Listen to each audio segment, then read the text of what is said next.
এবং যারা ছোটরা রয়েছে তাদের প্রত্যেককে আমার আশীর্বাদ ও ভালোবাসা জানাচ্ছি। আজকে আমরা এখানে এসেছি ইন্টারন্যাশনাল চার্চের তরফ থেকে উপস্থিত হয়েছি। তো আমি কিছু বলতে চাই এই ব্যাপারে। স্বামীজির ব্যাপারে তো কিছু বলার অপেক্ষা রাখবে না, সবাই জানেন সব কিছুই। তো এই যে আমাদের কাজ সেভিয়ার ইন্টারন্যাশনাল চার্চ, এটা একটু পেছনের কথা আমি একটু বলছি। জেমস হেনরি সেভিয়ার এবং তার স্ত্রী তার এলিজাবেথ সেভিয়ার, এদের নাম অনুযায়ী এটা আমাদের এই চার্চের নাম সেভিয়ার ইন্টারন্যাশনাল চার্চ। একবার স্বামীজি ভীষণ পাহাড় ভালোবাসতেন, বেশিরভাগ ক্ষেত্রে উনি পাহাড়ে পাহাড়ে ঘুরে বেড়াতেন। তো একবার আল্পস পাহাড়ের কাছাকাছি গিয়ে এই সেভিয়ার দম্পতির সাথে তার আলাপ হয় এবং স্বামীজির যে কাজ, অর্থাৎ এক কথা বলা যায় জীবে প্রেম করে যে মন, সেই হচ্ছে ঈশ্বর। এই হচ্ছে ওনার আদর্শ ছিল এবং এই আদর্শ উনি সব জায়গায় বলে গেছে, ছড়িয়ে গেছে। তো এই আদর্শ মানে সবাই সেবা করে। সেভিয়ার দামকে খুব ভালো লাগে ওনার শারীরিক হোক, ওনার এই কাজকর্ম।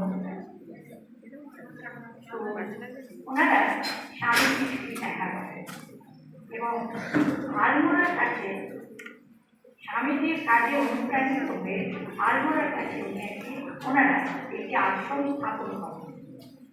সেই আশ্রমটায় পরবর্তীকালে এই হসপিটাল তৈরি হয়।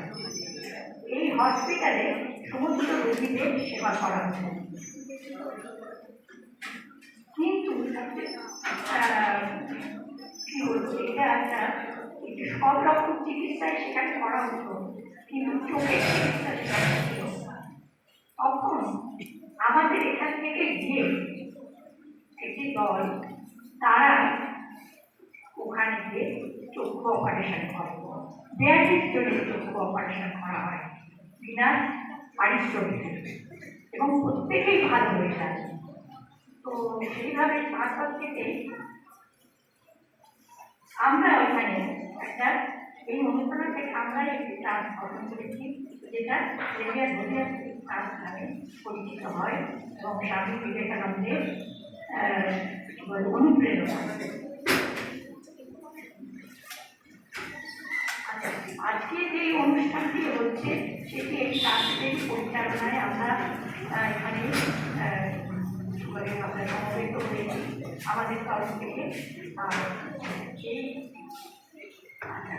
এই চার্চে এবার আমি বলি আমাদের এখানকার যা পরিষেবা, আমাদের এখানে চার্চের আন্ডারে রয়েছে একটি চক্ষু হসপিটাল, যেটা হচ্ছে টুরিস্ট লজের উল্টো দিকে। আপনারা সবাই একটু খেয়াল রাখবেন, টুরিস্ট লজের উল্টো দিকে এই চার্চের চক্ষু হাসপাতাল রয়েছে, যেটার নাম হচ্ছে বিবেকানন্দ বিদ্যালয়। এবং রায়পুরে ইলামবাজারের রাস্তায় রায়পুরে হসপিটাল যেটার নাম হচ্ছে আরোগ্য স্পেশালিটি হসপিটাল। এছাড়াও আমাদের এই ট্রাস্ট ঝাড়খণ্ড এবং দুর্গাপুরে এবং ঝাড়খণ্ডেও এরা কাজ করছে। সুতরাং আজ পর্যন্ত 1 লক্ষের ওপরেও এই হাসপাতালে অপারেশন হয়েছে।